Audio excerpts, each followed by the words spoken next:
Világ életemben leveses voltam. Vallom, ha leves van, akkor minden van.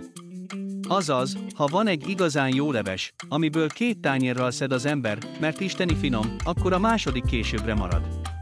A zellert meghámozzuk, alaposan megmossuk és feldaraboljuk. Forró olajon üvegesre pirítjuk az apróra vágott vöröshagymát. A zeller darabokat rátesszük az üvegesre sült hagymára, hozzáadunk annyi vizet, hogy éppen elfedje.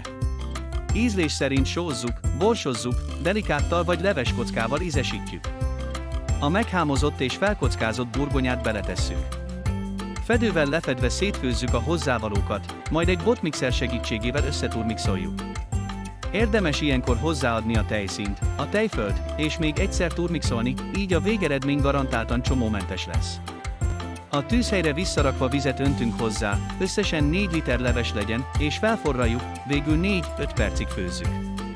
Forró reszelt sajttal és pirítós kockákkal megszórva tálaljuk. Jó étvágyat! Ha tetszett a recept, kérlek nyomj egy lájkot, köszönöm! Ha feliratkozol, azért pedig nagyon hálás leszek.